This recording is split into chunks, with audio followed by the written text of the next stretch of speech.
대선이 2달 앞으로 다가왔습니다. 누가 정권을 잡을지도 궁금하지만 부동산 집값 어떻게 될지도 정말 궁금한데요. 오늘은 현장에 강한 지역 분석가 메디테라님 모셨습니다. 메디테라님 안녕하세요. 반갑습니다. 네, 그동안 어떻게 지내셨어요? 그동안 좀 약간 이곳저곳 강의를 다니느라 조금 바빴어요. 어디 강의를 그렇게 다니세요? 요새 좀 기업 강의 쪽으로 좀 네. 열심히 다니고 있거든요. 사실 부동산만 사람들이 관심이 있는 게 아니라 사실은 직장인 분들한테 저 재테크가 필요한 부분인데 기업 차원에서 이제 직원들 복지로 이제 교육을 많이 하시거든요. 그래서 그런 직원들 대상으로 해가지고 월급 관리라던가 이제 중년 임직원분들 그리고 이제 퇴직하실 분들을 위한 노후 대책 뭐 이런 쪽으로 강의를 열심히 다니고 있습니다.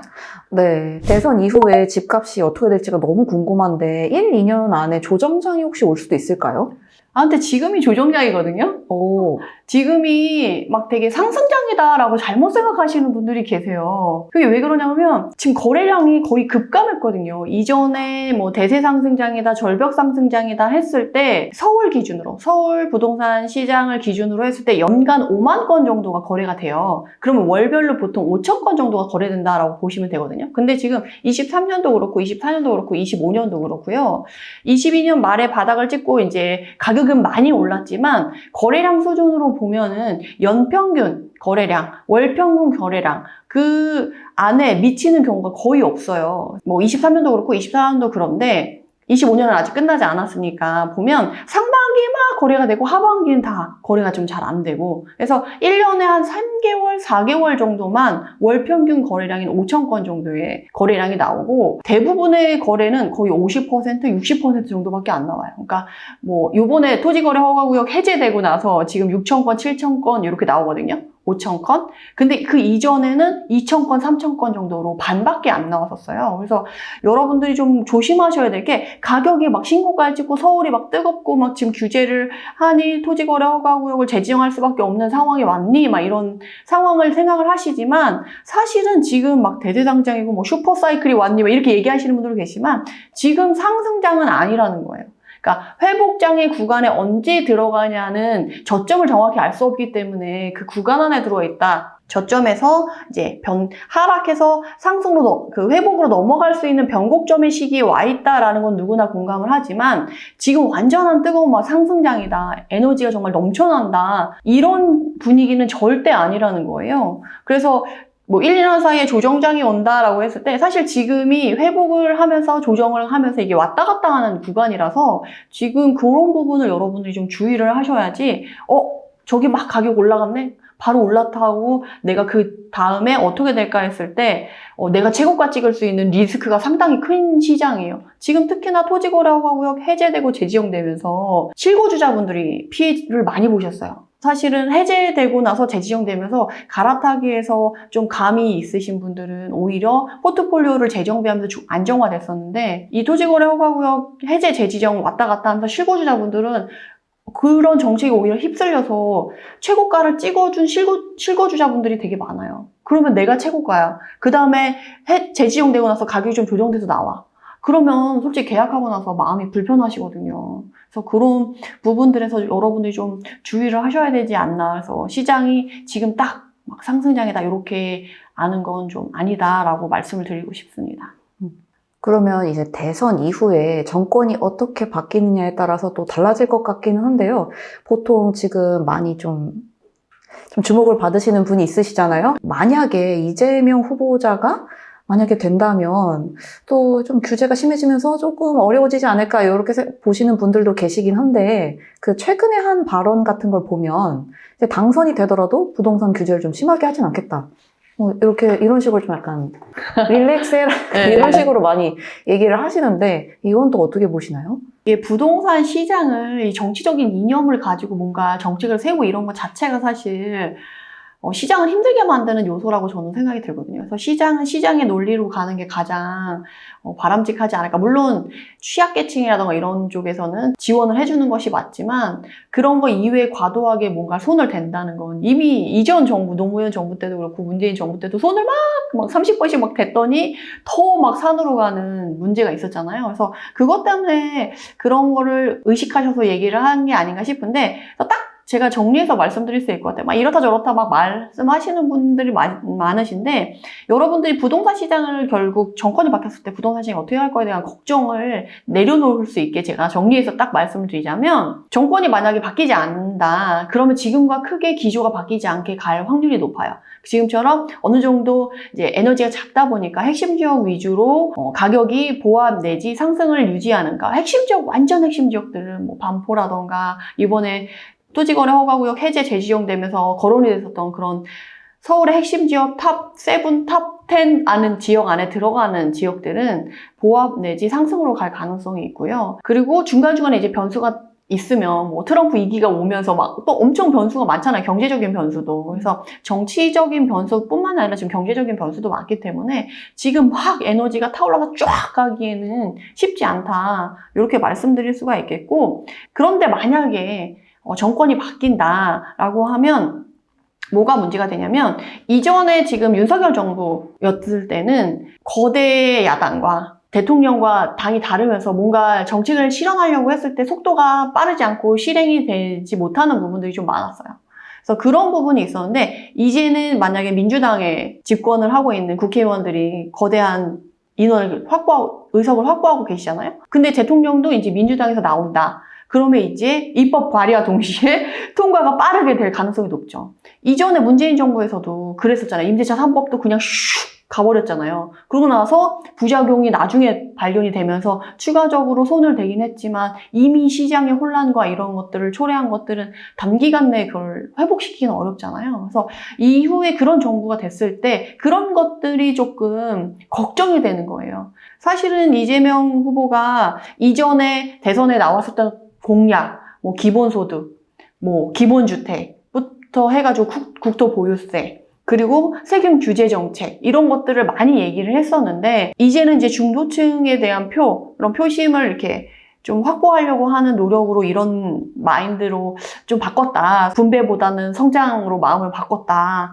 그리고 이제 뭐 부동산은 건드릴수록 자꾸 부작용이 나오는 것 같다. 그래서 안 건드리는 게 좋을 것 같다. 그리고 세율도 뭐 굳이 건드려야 되나, 이런 발언들을 하시지만, 사실은 이거는 이재명 후보의 생각이지 민주당의 모든 의원들의 생각은 아니잖아요. 그래서 민주당의 기본적인 정책 기조랑 신념이랑 관점이 있기 때문에, 사실은 입법 자체는 법을 발의하는 건 당에서 만들어서 국회의원들이 만들어서 이제 통과를 시키는 거고, 마지막에 이제 점검이나 마지막에 통과를 이제 대통령을 통해서 이렇게 거부권 없이 갈 거냐, 이제 말 거냐, 이런 것들이 결정되는 건데, 그런 부분에서 사실은 이재명 후보의 생각을 민주당이 다 똑같이 생각한다라고 생각하기 어렵고, 그리고 사실은 다들 걱정하는 게 그런 거예요. 갑작스럽게 너무 확 사람이 180도 바뀌었다. 그런 기조가 바뀌었다.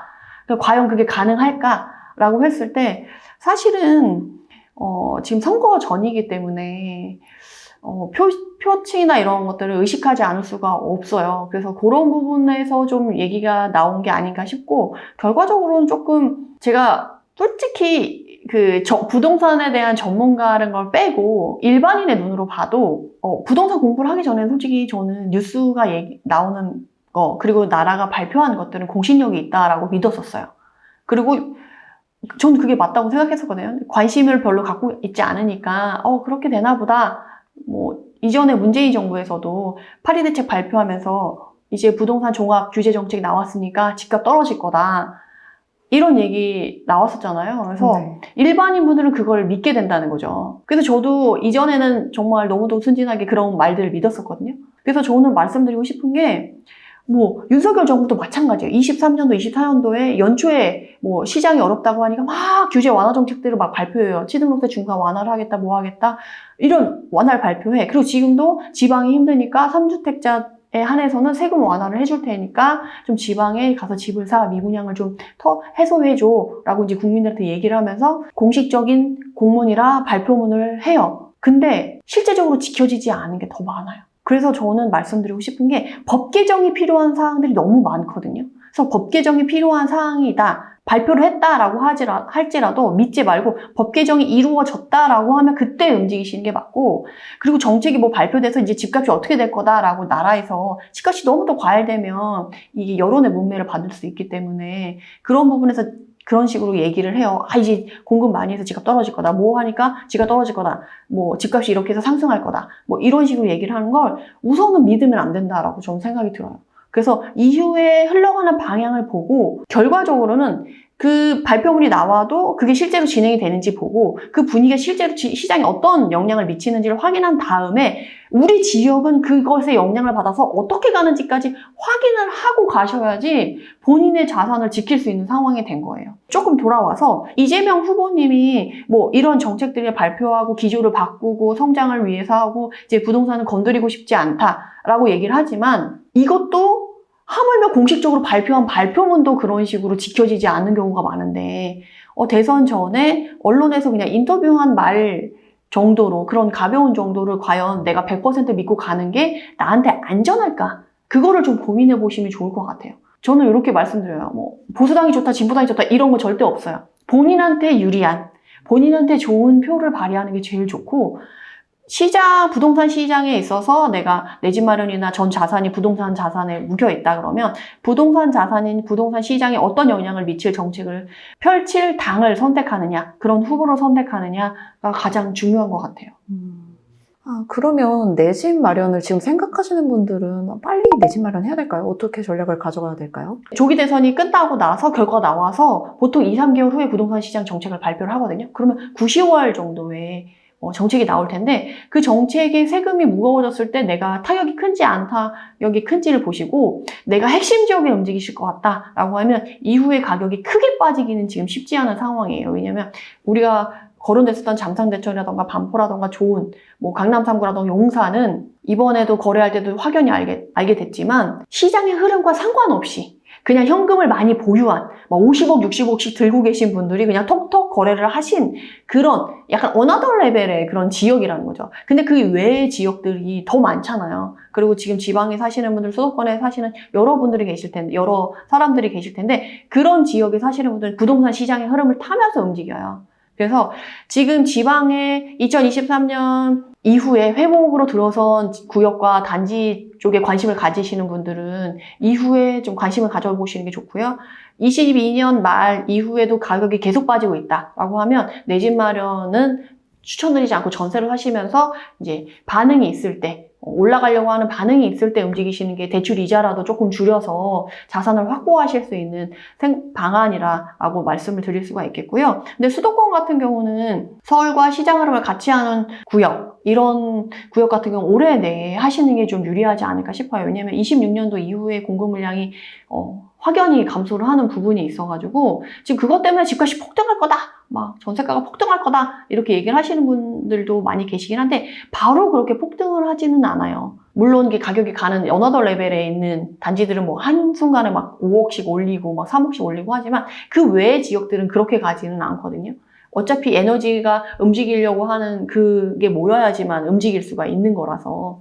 그래서 지금 제가 좀 추천을 드리자면 원래 찍어드리거나 이러진 않거든요. 근데 지금 너무도 명확한 게 서울은 강북 지역에 강남에 올림픽파크 보려온 입주했을 때는 움직이지 않았어요. 가격이 떨어지지 않았어요. 전세가도 흔들리지 않았어요.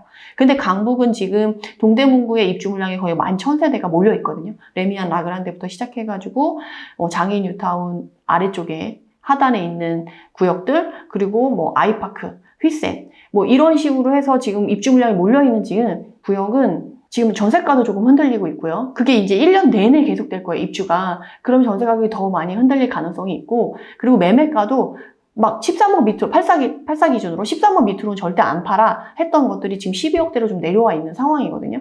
그러니까 거기에 관련된 단지들, 그리고 그 주변의 중심축들의 수요가 그쪽으로 쏠려서 또 중심축들까지도 흔들릴 가능성이 있어요. 그래서 만약에 내가 서울 강북 지역에서 내 집 마련을 고민하고 계시고 있다라고 하면 올해가 좀 기회가 될 수 있으니까 그거를 좀 놓치지 않으셨으면 좋겠고, 경기도에서 이제 서울 출퇴근하시는 생활권에 계신 분들은 지금 올해 가장 막 논란이 됐었던, 지난번에도 여기 와서 말씀드렸던 것 같은데 마피가 떴네 막 이러면서 트리오스 광명이 마피가 떠서 뉴스에 오르락 내리락 했었거든요.